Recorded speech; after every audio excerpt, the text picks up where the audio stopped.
Boa noite. O programa Brasilianas.org discute hoje as análises feitas pelo economista francês Thomas Piketty, que apontam um retrocesso na distribuição de renda em todo o mundo. No livro Capital do século XXI, Piketty defende a ideia de que o livre mercado não é solução para reduzir a desigualdade social. Segundo o economista, a desigualdade de renda vem aumentando e está próxima dos níveis registrados no final do século XIX, quando as grandes economias eram concentradas e repassadas como herança. Para debater o tema, são nossos convidados o ex-secretário de Política Econômica Luiz Gonzaga Beluso, o ex-economista-chefe da FEBRABAN, Federação Brasileira de Bancos, Roberto Trosser, e no Rio, o professor de Economia Internacional da Universidade Federal, José Carlos de Assis. E também contamos com a colaboração da jornalista Fernanda Balsalobre, que irá selecionar as perguntas enviadas pelo portal www.brasilianas.org. Lembrando que o programa de hoje foi gravado e, portanto, as perguntas já foram selecionadas.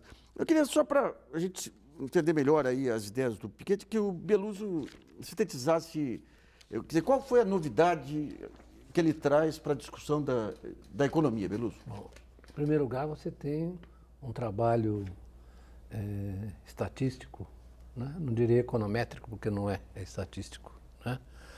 Com séries longas, né? Ele vem desde o século XVIII, né? Puxa os dados que ele conseguiu manejar. As séries às vezes são incompletas e ele recebeu críticas por isso, mas ele foi obrigado a fazer interpolações porque como todo o trabalho estatístico exige, né, com uma série longa. Então ele mostrou, sobretudo, o que interessa mais é exatamente esse período que vai do final do século XIX, começo do século XX até 1913, antes da Primeira Guerra. Que é o período áureo dessa primeira globalização financeira. É o período da primeira globalização financeira, né? O período onde você tem uma tremenda concentração. Qual é o charme que tem o livro, né? Ele usa a literatura para explicar, né? Ele usa a literatura, ele usa o Balzac, usa a Jane Austen para explicar a visão que os da época tinham sobre esse problema da distribuição da renda e da riqueza, né?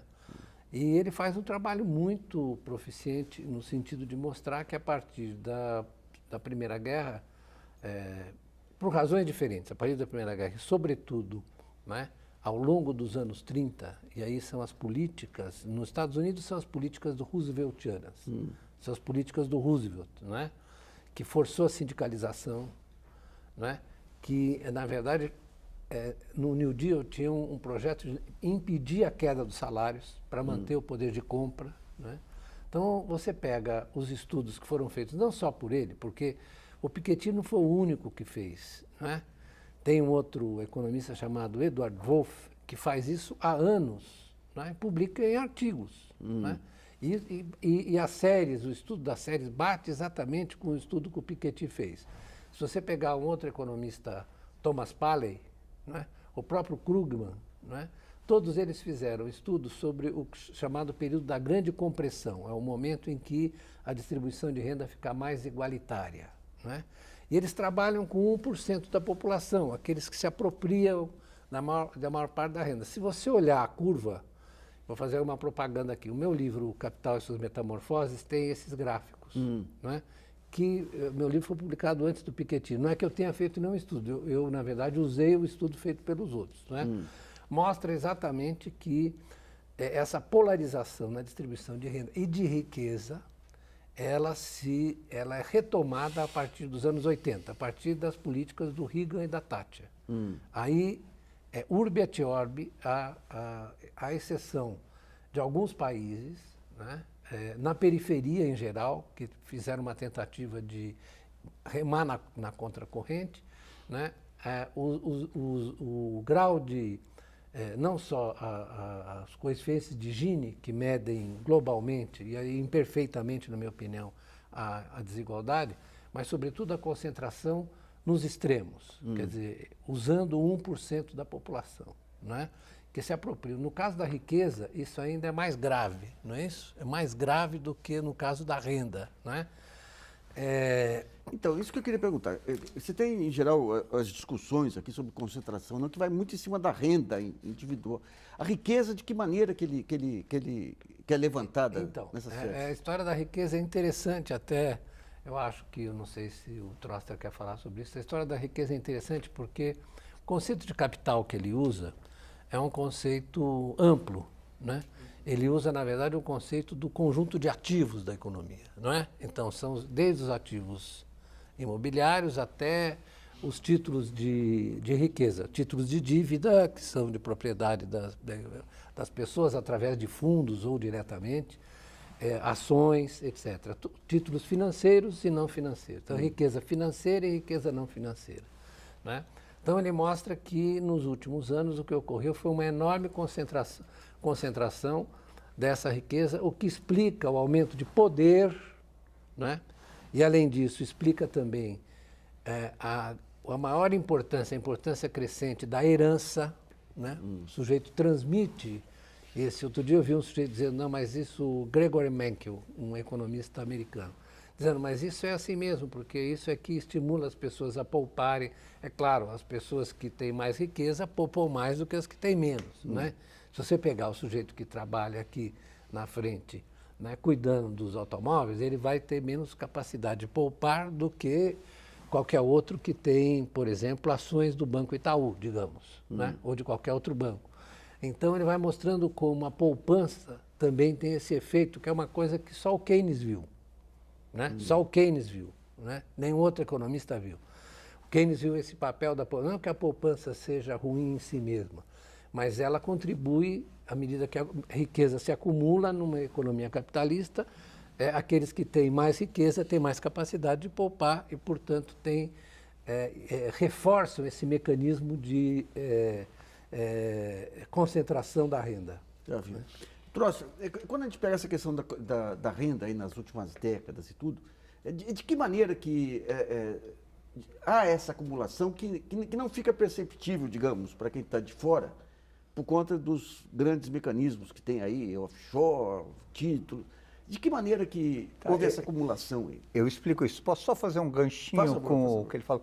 Só complementando, concordo com tudo que ele falou. Eu acho que o grande mérito do Piketty, quer dizer, ele consolidou tudo que existe sobre, ou quase tudo que existe sobre o tema concentração e crescimento. Quer dizer, tanto a concentração de renda como o crescimento tem muitas variáveis que explicam isso. E ele detalha herança, educação, capital financeiro, propensão a poupar, quer dizer, ele disseca bem o tema. Então, alguém que nunca pegou assim a questão concentração, pegar e ler o livro, vai ter uma boa ideia, vale um curso sobre distribuição e crescimento. Voltando à tua pergunta, o que acontece? Imagine que você tem duas pessoas, o Beluso e você. O Beluso tem muito capital, né? Pode ser capital financeiro. Que não é verdade.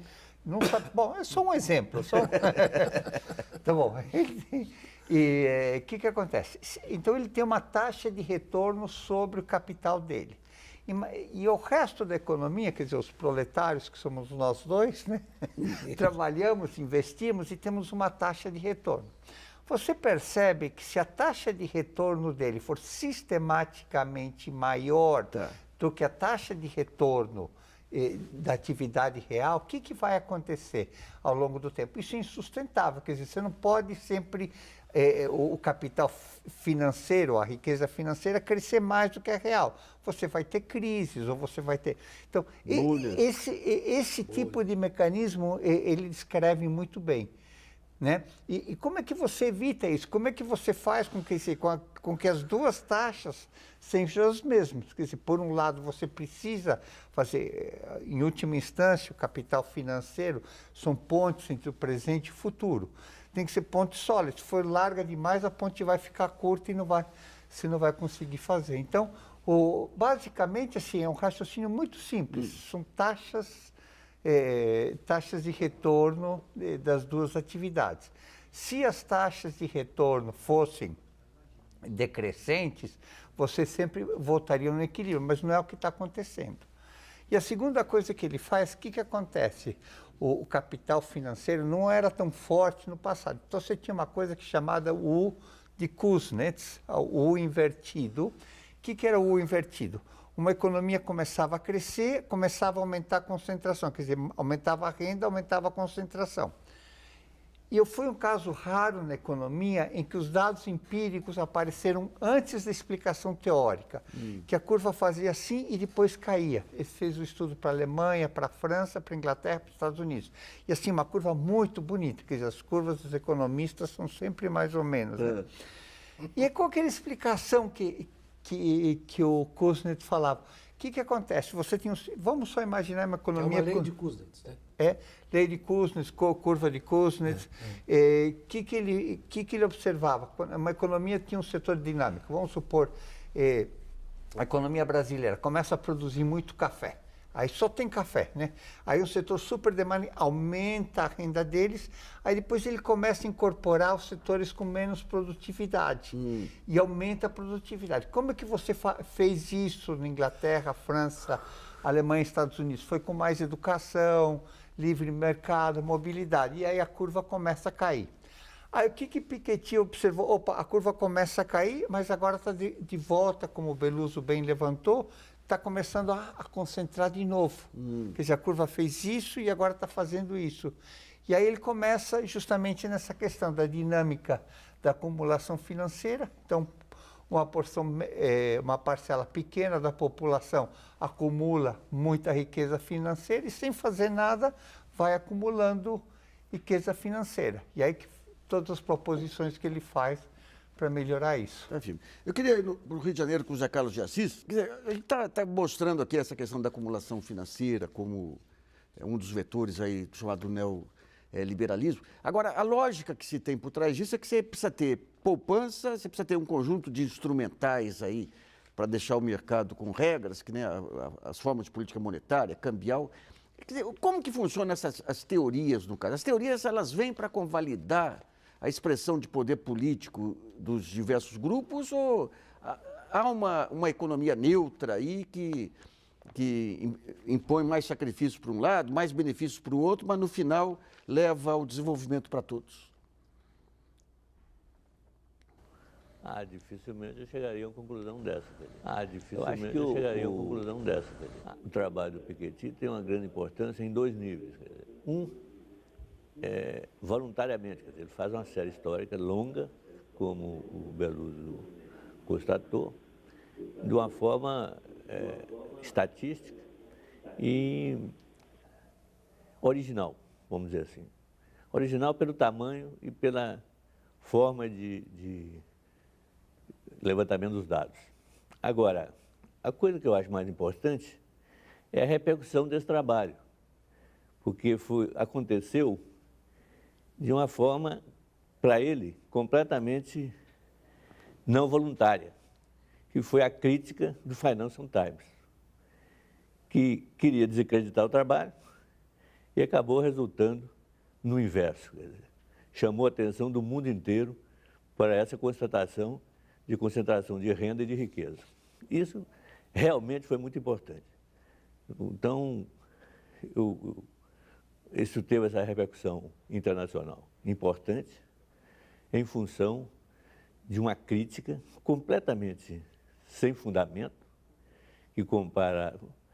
Os dados do Piketty são dados do imposto de renda. Os dados do Financial Times são de pesquisas de opinião. É claro que os ricos não vão querer falar sobre a sua fortuna voluntariamente, dando em pesquisa de opinião.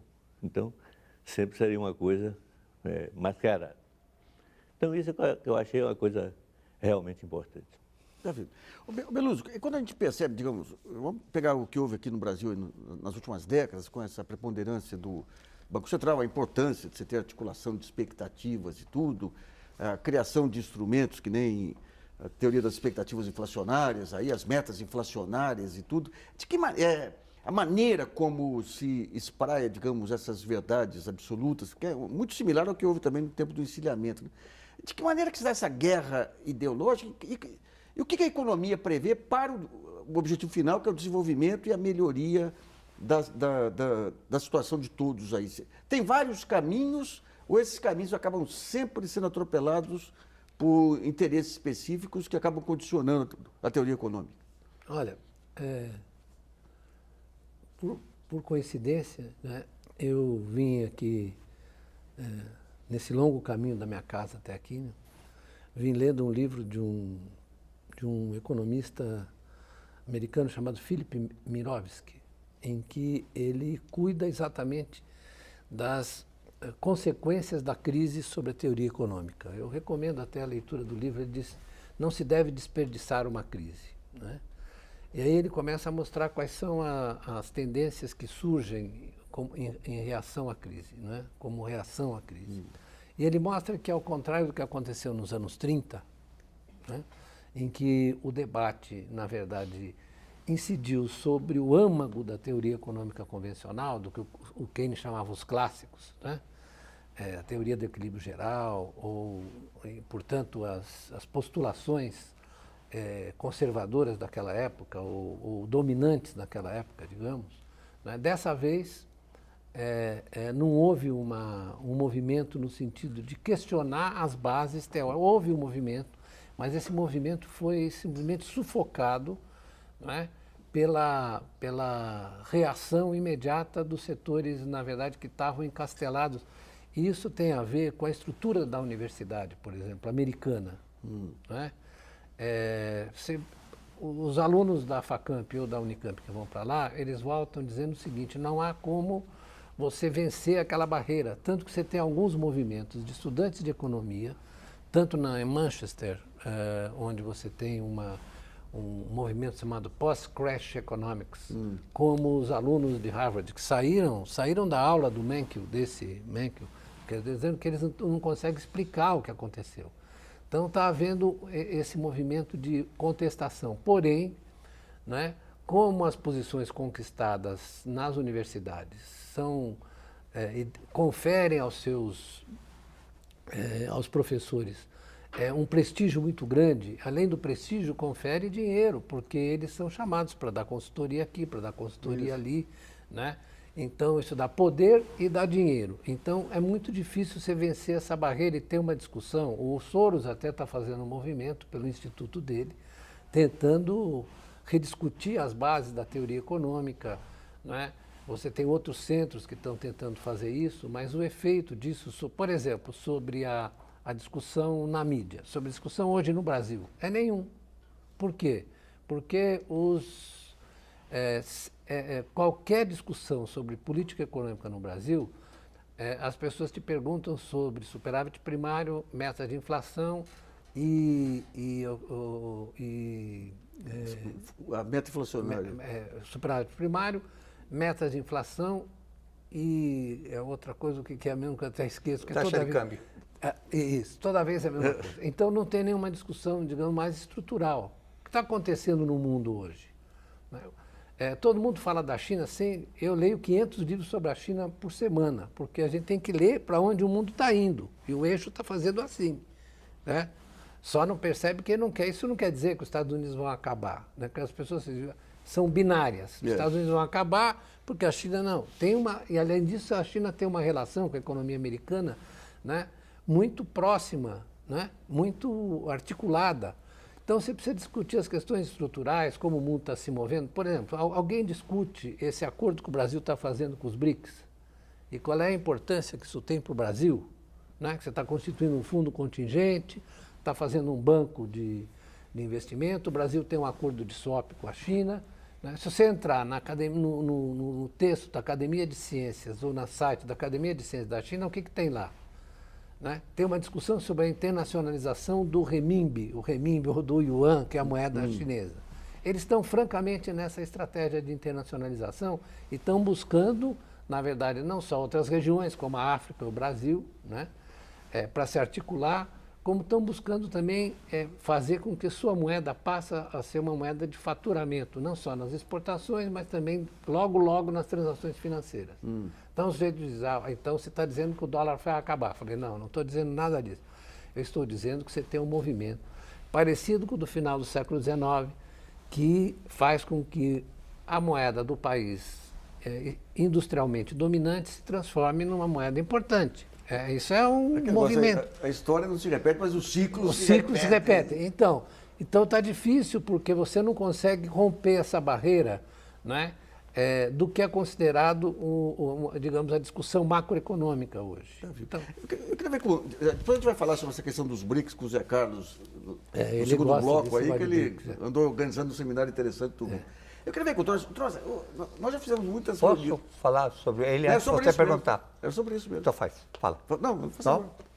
Charme antes da Não, eu beleza. estou dizendo o seguinte, você tem todo esse conjunto de mudanças. Você teve um padrão de análise aqui no meio financeiro, aqui, que vigorou, aquele negócio do equilíbrio geral, que você aumenta commodity, reduz o câmbio. Você tinha formas de ver a economia global e a economia brasileira que vigorou até 2008, aí depois dançou mundialmente. Aí. De que maneira que o mercado, os analistas de mercado, eles trabalham, digamos, essas mudanças estruturais? Porque você tem que criar padrões de análise para o sujeito poder chegar na instituição dele e aplicar o padrão e seguir, saber para onde que vai o fluxo, o efeito manada, para poder jogar no contrapé e tudo. De que maneira que os analistas estão trabalhando essas mudanças antes de se definir um novo padrão de análise? Então, eu acho que assim, nem sim, nem não, muito pelo contrário, é uma resposta bem, né, pontual. Eu acho que assim, não existe uma maneira, acho que quando todo mundo pensa igual é que ninguém está pensando. Acho que o Beluso foi muito feliz quando ele colocou isso, né? Eu acho que assim, economista é mais ou menos como um cartógrafo, né, que tem que fazer um mapa de uma superfície de uma cidade que está mudando. Alan Pauls escreveu sobre isso, né? Que você está mudando as ruas, está mudando a topografia e você tem que fazer o mapa sobre isso. Eu acho que a gente tem uma sociedade em transformação, então, em momentos de transformação maior, como foi final do século XIX, como está sendo agora começo do século XXI, como foi a Revolução Industrial, impõe mudanças mais rápidas em você olhar. Quer dizer, as mudanças tendenciais são menores e as qualitativas são maiores. Ele mencionou Mankiw, teve um abaixo-assinado dos alunos, assim, falando, faz uma coisa mais real. É muito bonito, está na internet esse abaixo-assinado dos alunos pedindo para fazer essas mudanças. Então, eu acho que tem muitas coisas que se mantêm, algumas análises que são pertinentes, outras coisas você tem que ver o que é diferente. Quer dizer, ele fala sobre internalização da moeda chinesa. Eles, por exemplo, já fizeram com o Brasil um arranjo de compensação em moeda local. O que o Brasil tem com a Argentina, eles, por exemplo, você exporta para a Argentina, hoje quase 90% das exportações e importações são feitas em dólar. Então, o Brasil exporta, por exemplo, papel para a Argentina, vai o papel, o exportador vende em tantos milhões de dólares, ele faz a troca real por dólar e depois o importador argentino faz a troca dólar por peso, paga equivalente. Você agora tem um mecanismo, que agora já tem mais ou menos 5% das transações, que faz? Você exporta e fatura em reais e já troca por pesos. Você já está fazendo isso com o renminbi também na China, quer dizer, então, qual que é a grande sacada disso? Você, por exemplo, numa crise como a Argentina está vivendo agora, você pode dar créditos em reais, você não corre esse risco de flutuação. Então, eles estão fazendo, quer dizer, o mundo está mudando e você tem que mudar a política econômica, você tem que mudar a maneira de atuar. Quando a gente fala, por exemplo, sobre mercados, que você mencionou antes, mercados, diferentemente que você falou até os neoliberais, liberais, mercados, para funcionarem bem, tem que ter uma boa organização. Por exemplo, o mercado de capitais é um exemplo, quer dizer, está sempre mudando novas regras para quê? Para que ele seja eficiente, transparente, com acesso igual para todos os participantes, estáveis. E a grande falha, assim, volta à tua coisa, é que eles não mudam as regras dos mercados. Então, você tem uma coisa que são chamados equilíbrios perversos, quer dizer, economias aquém do potencial, crises, esse tipo de coisa. Quer dizer, é muito mais falhas em você ver como que está mudando a realidade e você atuar do que na maneira em si de analisar. Bom, vamos a uma pergunta selecionada pela jornalista Fernanda Balsalobre, lembrando que o programa foi gravado e as perguntas já encaminhadas pelo site www.brasilianas.org. Fernanda. A pergunta do Tony, que está em Munique, ele pergunta: por que a grande maioria das discussões sobre o livro de Piketty não revela em primeiro plano o fato de que dados e conclusões da obra retificam e atualizam a leitura marxista da economia e sociedade? Apesar de não apenas o título ser uma clara alusão à obra marxista, o autor adota uma posição tímida sobre esta relação. Não seria esta uma das principais contribuições da obra de Piketty? Beluso, como especialista. O Piketty, eu sou especialista. Porque todos sabem que eu escrevi um livro sobre Marx, Isso. Né? Capital e suas Metamorfoses, com grande honra. Mas o Piketty é irônico. Ele usa o Capital no século XXI, mas ele declara explicitamente, na verdade, que ele não adota o paradigma marxista. Isso não importa, né, para o tema que ele quer tratar. Tem a menor importância. Né? Ele quer tratar da dinâmica da desigualdade no capitalismo desde o século XVIII até agora. Né? E, independentemente, você pode até... O número de artigos que saíram de crítica dos marxistas ao Piketty, algumas boas, outras mais ou menos, outras péssimas, foi assim, incontável. Né? Só eu recolhi, vou te dizer, eu contei antes de vir para cá, 76 artigos de marxistas e pessoas de esquerda sobre o Piketty. Quase todos concordam que ele é um bom economista, é um economista respeitável, mas aí começam as discussões sobre a explicitação, a explicação do movimento, ou seja, da dinâmica por que isso ocorreu. Né? E isso realmente ele não usa nenhuma categoria marxista, né? Ainda que, do meu ponto de vista, ele faça uma coisa que o Marx faz o tempo inteiro, vai mostrando a metamorfose da riqueza à medida que o capitalismo vai avançando. Né? Porque o Marx é um autor difícil de ler, muito difícil, porque ele constrói a arquitetura que ele erige, né? Que ele constrói, depende da leitura integrada dos 3 volumes. Né? Você não pode ler o primeiro e achar que você leu Marx, nem ler o segundo e achar que você leu Marx. Você tem que ler os 3. E ainda há uma discussão sobre o terceiro, porque o Engels enfiou lá umas coisas. Mas você precisa pegar o espírito da coisa. Né? Se você, na verdade, lê o Marx assim, você vai ver que o Piketty, não é? No fundo, ele reproduz muitas das tendências que o Marx aponta no Capital. Certo? Inclusive o papel do capital fictício. Né? O que é o capital fictício? Né? Quando o Piketty fala no R maior que G, não é? Ou seja, o rendimento do capital é maior do que a taxa de crescimento, o que ele está dizendo?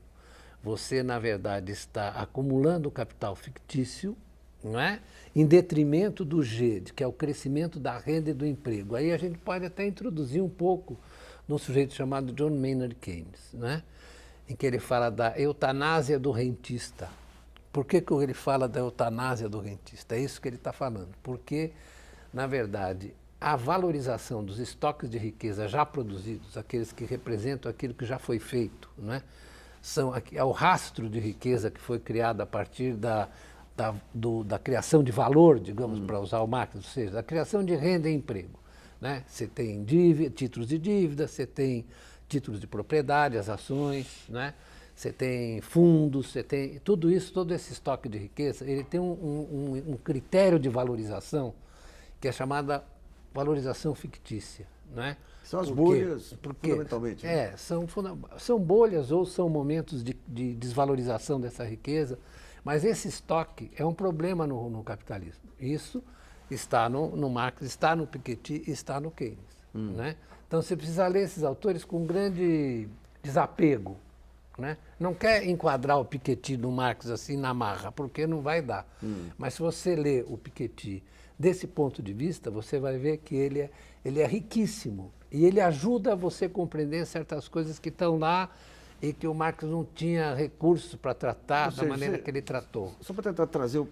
Você cria um conjunto de ferramentas financeiras, aí novas formas de operação que no fim provocam valorizações que em cima do mesmo estoque de bens. Isso. Então isso. você cria uma riqueza que financeira cresce mais depressa do que o estoque de bens. Seria uma inflação dos preços de ativos que, em certo momento... chamada inflação de ativos. Tem que deflacionar. Essa valorização, em certo momento, tem que deflacionar e provar com as crises, como nós observamos. Bom, vamos para o primeiro intervalo. Brasilianas.org volta já.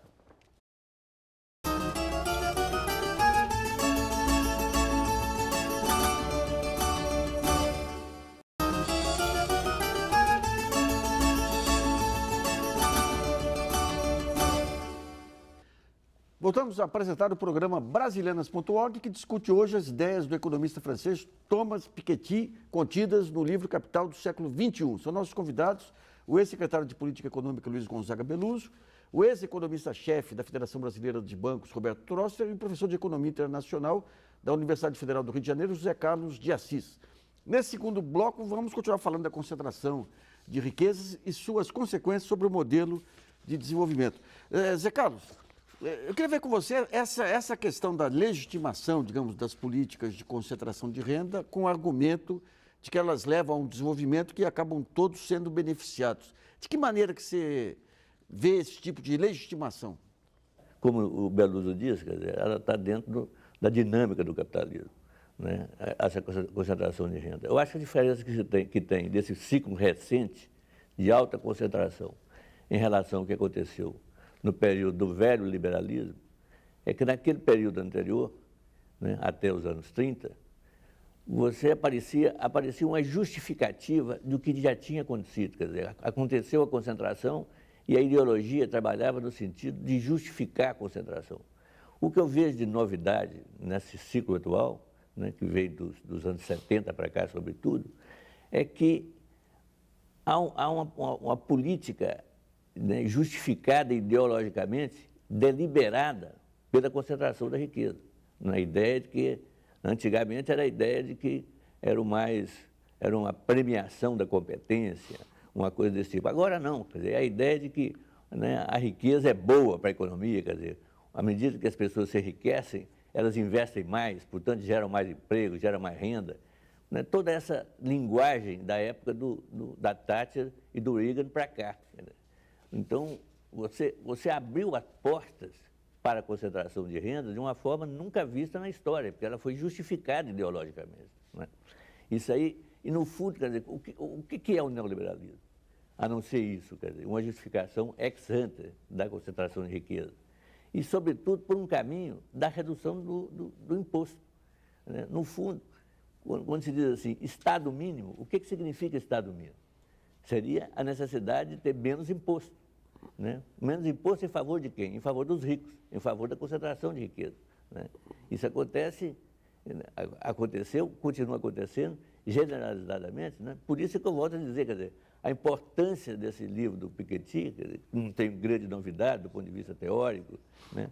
Tem alguma novidade do ponto de vista prático, é justamente de mostrar, né, esse processo de concentração acelerada nos últimos anos, muito, né, em função de uma política deliberada de concentração, que é a grande novidade que eu vejo disso aí. Quer dizer, ele não fala isso, mas no fundo, a gente vê, acompanhando a política e acompanhando os movimentos ideológicos do capitalismo nessas últimas 4 décadas, você vai ver que o que aconteceu foi isso, quer dizer, foi uma pregação ideológica deliberada em favor da concentração de riqueza. Eu queria ver com o Beluso. Durante muito tempo aí, a América Latina criou alternativas de desenvolvimento através da CEPAL e tudo, propondo a industrialização como um fator de crescimento, desenvolvimento. Mas essa industrialização se mostrou também concentradora de renda. Levou os países a um outro patamar, mas foi concentradora de renda. Nessas fases em que o país muda de patamar, a concentração de renda é inevitável? E quando que ela tem que ser minorada sem, digamos, interromper, digamos, esse processo de investimento e desenvolvimento? Inevitável eu não diria, mas o Brasil chegou, digamos, tarde às políticas sociais. Nós chegamos às políticas sociais, é claro que em 42 você teve a lei trabalhista, né? A CLT, né? Criação pelo Getúlio, né? Para proteger quem? Para proteger o proletariado urbano, não é? Foi isso que foi criada a lei trabalhista. Quer dizer, na verdade, era uma resposta à industrialização brasileira para dar um mínimo de condições de defesa para os assalariados. Mas o pessoal que estava no campo demorou muito tempo para chegar a ter uma previdência rural. Não é? Isso até foi os militares que começaram. Não é? Nós não podemos esquecer que isso foi tudo consolidado na Constituição de 88. Né? A Constituição de 88, de fato, como disse O meu velho amigo Ulisses Guimarães foi uma Constituição cidadã. Foi um acidente de percurso Foi um acidente de extraordinário, percurso extraordinário. Isso, tem várias coisas que precisam ser reforçadas ali, mas aquilo é uma Constituição cidadã. Quer dizer, o Brasil chegou, pelo menos no texto da Constituição, o Brasil chegou à modernidade, né? Então, há esse conjunto de instituições que protegem o cidadão contra os azares, os acidentes de mercado, né? Às vezes as pessoas opõem assim, olha, e muitos marxistas fazem isso, né? Supondo que você pode suprimir o mercado. Você não pode suprimir o mercado, né? Você pode, veja os chineses suprimiram o mercado? Não, os chineses controlam aquilo, o Estado chinês controla aquilo que é crucial e o resto é o jogo do mercado, não é? Isso é uma visão tosca do marxismo, do meu ponto de vista, né? Tosca.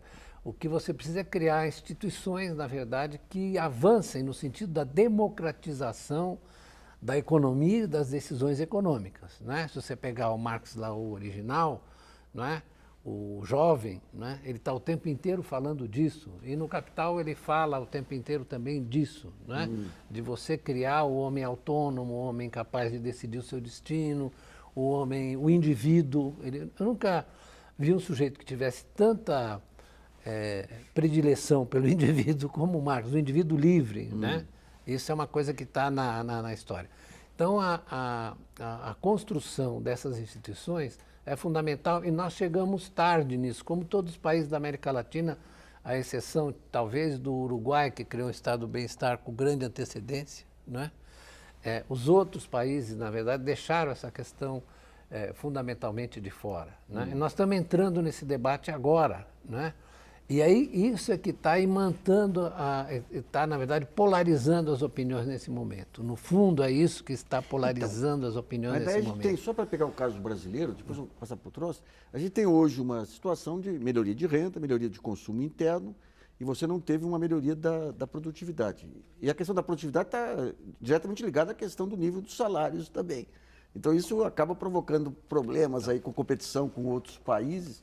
Então até que ponto que você... Perfeito. Qual é o espaço para você equilibrar isso? Você está levantando uma questão importante, que é a seguinte, né? Na verdade o Brasil, abriu-se para o Brasil um espaço para você fazer essas políticas de redistribuição, porém na verdade se fez com alguns percalços, com alguns prejuízos. Por exemplo, nós deixamos a taxa de câmbio valorizar. Então isso está causando um prejuízo visível para a indústria brasileira. Você olha o desempenho da indústria, você vê que ela, na verdade, está encolhendo, né? Está sofrendo um prejuízo importante. Portanto, essa é uma política, é uma questão, digamos, de longo prazo, porque não é uma questão de curto prazo, de política de curto prazo, é uma questão de longo prazo. Você quer ou não quer ter uma indústria articulada com o movimento da economia mundial? Hoje você tem a formação das cadeias globais. Onde é que o Brasil está se encaixando, né? Não é que o Brasil está numa condição desesperada, o Brasil tem horizontes, mas isso é preciso que a política econômica faça. O mercado sozinho não vai fazer. Então é preciso que você tenha estratégia. Vamos pegar o caso da China. Até recomendo a leitura de um livro chamado One Hour China, né? É um livro pequeno que você lê em 1 hora e que mostra qual é a estratégia chinesa. É a infraestrutura, as escalas de produção e o setor financeiro. Como funcionam integradamente essas coisas, né? É uma estratégia. E essa estratégia é respondida pelo setor privado, que está integrado a esse movimento. Então, daí eu queria ver com o troço é o seguinte, houve uma grande acumulação de riqueza no Brasil nos últimos anos, o clube dos bilionários, aí conhecidos e não conhecidos, aumentou. Você tem um mercado de capitais aqui maduro, organizado, com regras e tudo. Você tem uma necessidade de grandes obras de infraestrutura, você tem as startups que estão surgindo.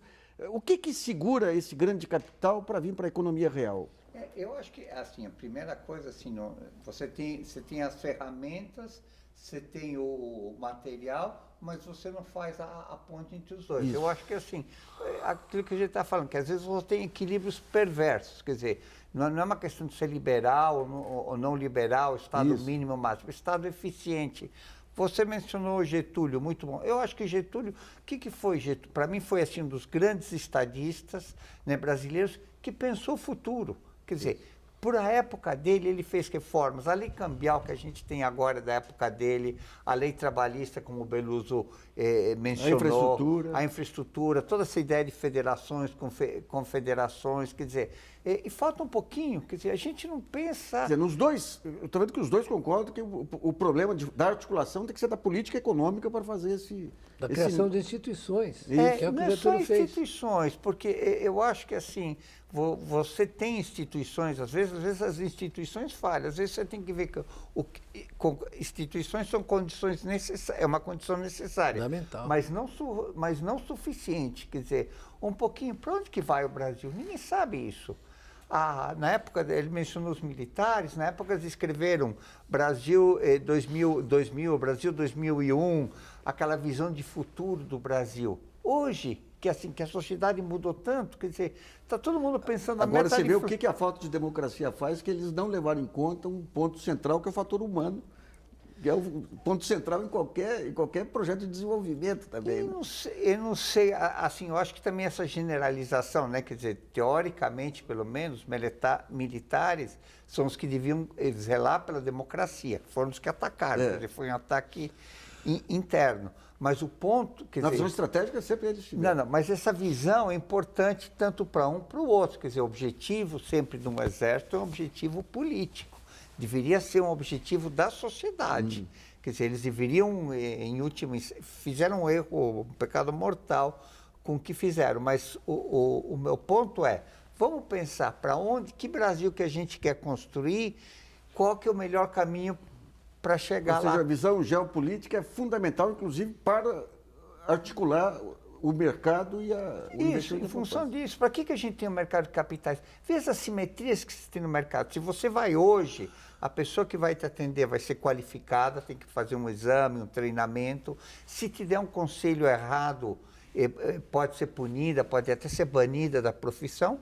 Agora, se você vai pegar dinheiro emprestado, não. É um território livre, né? Quer dizer, vale qualquer coisa. Então você começa a ter distorções, quer dizer, você tem que começar a corrigir essas distorções por um lado e por outro começar a olhar mais para frente. Brasil, onde? Você só para... É gostoso bater no Beluso, né? Não vou perder a chance. Ele falou, o câmbio está desvalorizado. O problema valorizado. Valorizado. O problema não é a taxa de câmbio em si. O que acontece? Quando você está numa cadeia produtiva global, o fato de você valorizar ou desvalorizar o câmbio não afeta muito, porque você é o grande produtor dessa parte da cadeia. Em troca, para você conseguir acumular recursos para poder investir em tecnologia, aprimoramento, para chegar na cadeia... cadeia... Nós estamos falando só especificamente... Porque chegou lá é fácil. Não. Não é só isso. Eu te dou um exemplo. Você vai produzir... Um exemplo típico, vinho, né? O que você faz? Você vai comprar uma bebida importada tem o selinho em volta. Para quê?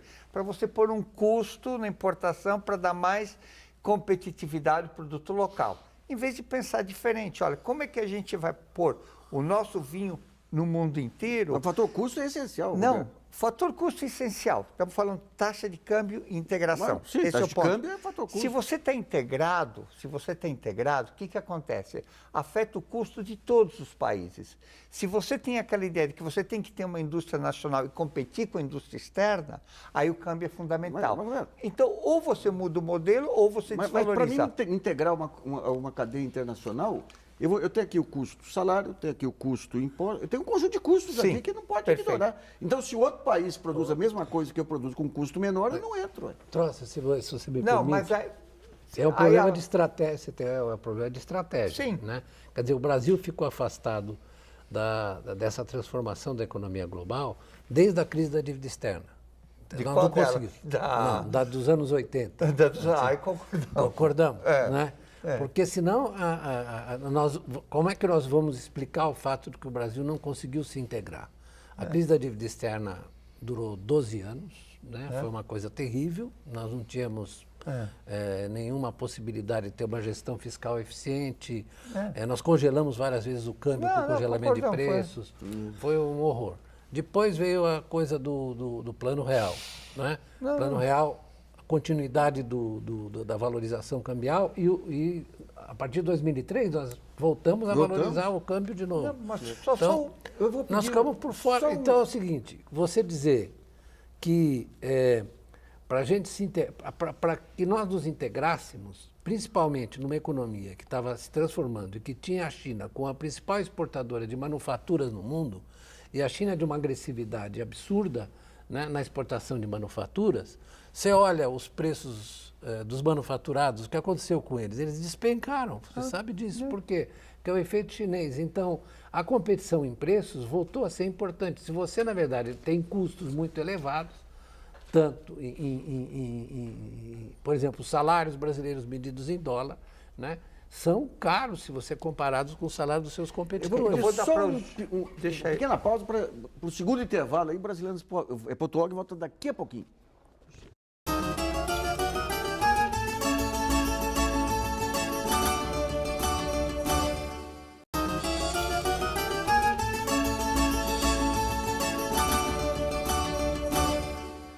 Voltamos a apresentar o programa Brasilianas.org, que discute hoje a obra do economista francês Thomas Piketty, Capital no século XXI. Para o prêmio Nobel Paul Krugman, esse livro mudará a maneira como concebemos a economia e a sociedade até os dias de hoje. Vamos para essa última parte do programa, uma pergunta dos telespectadores. A pergunta é do Alberto Oliveira, de Belo Horizonte. Historicamente, a economia é regida por teorias que alternam liberalismo e uma participação maior do Estado. Com a crise de 2008, em decorrência da falta de regulamentação dos mercados, e agora esse livro que propõe uma maior intervenção do Estado, estaríamos voltados à predominância de ideias keynesianas? Eu queria ver com o Zé Carlos do Rio, também as estratégias nacionais, por exemplo, a questão dos BRICS. Eu queria que você falasse rapidamente do seminário que vocês montaram no Rio aí, e de que maneira que podem prosperar essa nova geopolítica mundial aí, Zé Carlos. Como principal resultado da conferência dos BRICS, dos intelectuais dos BRICS no Rio, quer dizer, chamada Conferência BRICS no século XXI, com participação de 5 intelectuais chineses, 4 russos, 2 indianos, 2 sul-africanos, quer dizer, bem representativa dos próprios BRICS. Duas coisas importantes. Primeiro, a ideia de uma articulação econômica global no âmbito dos BRICS, com o Brasil dentro mais a América do Sul. Né? A ideia de desenvolvimento de recursos naturais nacionalmente, quer dizer, industrialização local, né, com apoio do capital chinês, né, dos empréstimos chineses, coisas desse tipo. Quer dizer. Então, nós estamos desenvolvendo, dentro de um grupo de trabalho, as ideias em torno disso. Quer dizer, constituímos um grupo para pensar isso globalmente. Né? Outra coisa que eu acho importante é que nós aprovamos o que se chama o Consenso do Rio, nisso do plano ideológico, é uma espécie de resposta tardia ao Consenso de Washington. Fundamentalmente com a ideia seguinte: é importante o planejamento, ao contrário do que eles acham que o mercado vai resolver tudo, é importante bancos públicos de desenvolvimento, é importante algumas empresas estatais estratégicas. Né? Além disso, é importante a ideia de você fazer políticas fiscais anticíclicas. Quer dizer, nunca a ideia de que você não pode, de forma alguma, em nenhum momento, aumentar a dívida pública. Né? Em situação de recessão, em situação de retardo no crescimento econômico, é mais do que justificado você fazer déficit público, portanto, ampliar a dívida pública. Para isso que a dívida pública existe do ponto de vista macroeconômico. Essa questão do capital chinês, aí, a própria estratégia da China comporta, digamos, financiar a industrialização de matérias-primas aqui nos BRICS, ou a estratégia chinesa é um pouco mais exclusivista, digamos? Isso nós temos que, na integração com a China, nós temos que cuidar, na verdade, dos nossos interesses, porque essa industrialização, digamos, do setor de commodities, né? Porque não existe mais agricultura do final do século XIX, começo do XX, é a agroindústria, não é? Esse setor, o que aconteceu no capitalismo foi que, na verdade, integrou, como disse alguém, a industrialização do campo, isso ocorreu. Então, você não pode separar, assim, de uma maneira analítica, imprópria, a agricultura e a sua demanda de insumos, o avanço na verdade, nas formas de produzir, né? Você pode, na verdade, qualificar, aumentar o valor agregado daquilo que você produz, assim como é verdade também para o pré-sal, né? Então, o Brasil tem um horizonte, o Brasil vai ser, já é e vai ser muito mais ainda, né, o abastecedor do mundo em matéria, junto com a Argentina. Vou fazer uma concessão. Quebra o galho aí do Quebra o galho dele. O Brasil vai ser, na verdade, o grande abastecedor do mundo de alimentos, e energia também, né? de energia, de água, né? Então, o Brasil tem essas vantagens. Isso não vai depender dos chineses. Nós podemos fazer o acordo com os chineses em matéria de um acordo de investimentos, por exemplo, né, que é importante, usando o Banco dos BRICS, né? Mas nós vamos ter que cuidar disso estrategicamente, como ele disse, né? O que está faltando é nós olharmos isso de um ponto de vista estratégico, olhar para frente. Vamos ver como é que nós vamos usar essas vantagens que nós temos e que são muito importantes. Bom, o programa Brasilianas.org sobre as ideias do economista francês Thomas Piketty, autor do livro Capital do século XXI, no século XXI, termina aqui. Eu agradeço a participação do ex-secretário de Política Econômica, Luiz Gonzaga Beluso, do ex-economista-chefe da FEBRABAN, Federação Brasileira de Bancos, Roberto Trosser, do professor de Economia Internacional da Universidade Federal do Rio de Janeiro, José Carlos de Assis. Também agradeço a colaboração da jornalista Fernanda Balsalobre e de você que nos acompanhou em mais essa edição. Não se esqueça de continuar participando do programa, enviando perguntas, sugestões, vídeos para o portal www.brasilianas.org. Esse espaço aqui também é seu. E voltamos na próxima segunda-feira, às 8 horas da noite.